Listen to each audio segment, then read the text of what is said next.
السلام عليكم ورحمة الله وبركاته.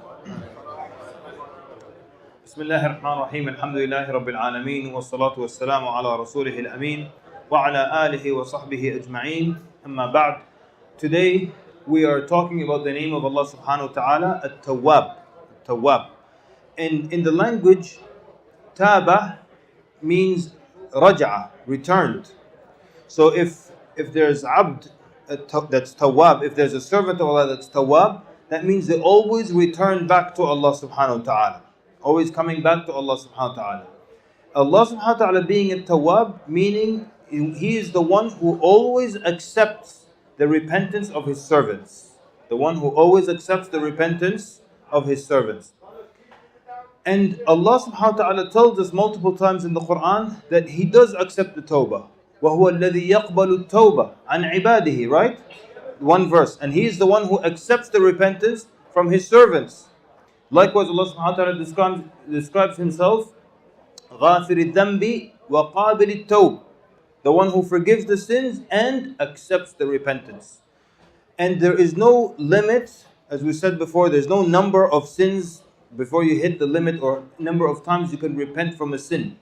If you want to repent 100,000 times, Allah Azza wa Jal will accept 100,000 times. There is no sin Allah won't accept any repentance from. As long as you repent, Allah accepts that sin, accepts your repentance, and no matter how many times. So then the scholars mention three conditions of tawbah, of the tawbah nasuha, proper repentance between you and Allah Azza wa Jal. Number one, very logically, you have to stop sinning. Right? You have to stop the sin. We always say you can't make tawbah from something while doing it. You can't make tawbah from smoking while you're smoking. It would look weird, right? Astaghfirullah. Right? So one, you have to stop doing it. Two, you have to sincerely resolve to never go back to it again. And three, you have to feel remorse. You have to feel some kind of sadness and regret for committing this sin, for sinning against Allah subhanahu wa ta'ala. Now, the last two can be tricky. The first one is the easiest one. To repent from something, you have to stop doing it. But number two and three can get a little tricky. Let's go with the remorse. You have to feel bad for a sin. And sometimes you run into people and they start to tell you about sins they used to commit before Allah subhanahu wa ta'ala guided them to Islam. And they talk about these sins with such happiness. We used to do this and this, big smile. I remember I was speaking to one da'iyah and he was telling me what he used to do before Islam. So he says, before Islam I used to sell drugs. And don't be racist, he was not black. He wasn't. He was a white guy. He says, I used to sell drugs. And then he started telling me about how he used to sell drugs. And that was the first time I saw him smile from ear to ear. So happy when he was telling me about his drug selling days. And he says, I was hustling, I was going out and selling the drugs. These are the old days. My beeper would go off, I'd go down and sell this stuff. Then he said, I'm not making this up, this happened to me. Then he says, I have goosebumps right now just telling you about it. Then he lifted up his thawb sleeve and his skin was standing up like this.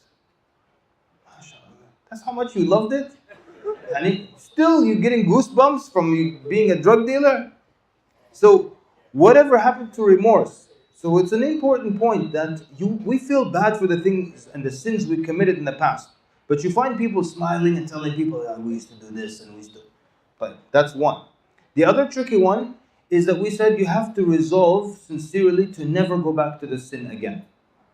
But what happens then if somebody commits a sin and then they repent to Allah Azza wa Jal? And while they're repenting, they say, I'm never going to go back to this again.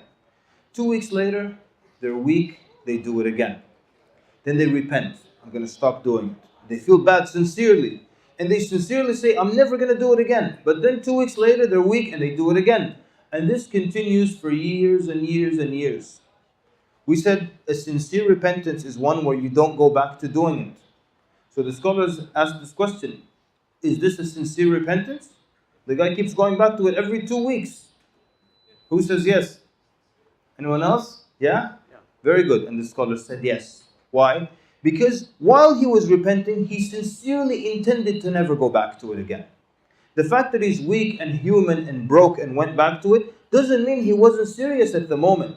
There's a huge difference between saying, Ya Allah, I will never do this again, and you sincerely mean it, versus you're saying, Ya Allah, I will never do this again, and you're in your mind, you're thinking, next Tuesday, inshallah, I'm definitely doing this again. Very big difference. So that's not sincere. But as long as you sincerely repent, Allah subhanahu wa ta'ala will accept. And Allah Azza wa Jal already told us this in the Quran. Allah subhanahu wa ta'ala said, إِنَّ اللَّهَ يُحِبُّ التَّوَّابِينَ وَيُحِبُّ الْمُتَطَهِّرِينَ. Indeed, Allah loves those who always repent. Tawwabin means they always come back to Allah in repentance. Now, I hope we can agree, in order to always come back to Allah in repentance, you have to always sin. You can't repent from nothing. So, they always sin and they come back to Allah subhanahu wa ta'ala, always returning back to Allah. And as long as they're returning back to Allah sincerely, they can be of the people beloved to Allah subhanahu wa ta'ala. Allah loves those people who always turn to Him in repentance. And that's really the essence of our relationship on this earth with Allah subhanahu wa ta'ala. We're always rushing back to Allah subhanahu wa ta'ala, always repenting to Allah Azza wa Jal from our sins, always returning to Allah subhanahu wa ta'ala. And if we didn't sin and rush back to Him with repentance, you all know what Allah would have done. Yeah? Allah subhanahu wa ta'ala would have replaced all of us with a new people who would sin and rush back to Him in repentance. And this is something that Allah subhanahu wa ta'ala loves, when we rush back to Him, because He is At-Tawwab. And because He's At-Tawwab, He will always accept you back. Never turn you away, so long as you're sincere. Now we have to add just one more thing, one more condition.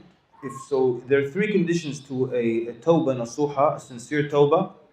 But the scholars add one more, and that is if your transgression or your sin was against an individual, then you have to go to that individual and make it up to them. So if it's something you took from them, you give it back. If it's an insult or something harm you did to them in the past, then you go to them and you apologize to them. If it's backbiting, then you seek forgiveness for them. But you don't always have to go. Let's say if I said some bad things about someone, I don't have to go to him and tell him I said this and this and this and this about you in the past. Will you forgive me? Because the scholars say that might cause more friction between you. You said this about me? When was this? 5 years ago? 5 years ago? That's when I helped you move. It was actually the same weekend you helped me move. So that's the fourth condition. That is Allah subhanahu wa ta'ala who is At-Tawwab. This is a month of returning back to Allah subhanahu wa ta'ala. And the rest of the year is the year of returning back to Allah Azza wa Jal. May Allah subhanahu wa ta'ala accept our repentance and our tawbah. Jazakumullah khairan for your attentive listening. Sallallahu barak ala Muhammad. Wassalamu alaikum wa rahmatullahi wa barakatuh.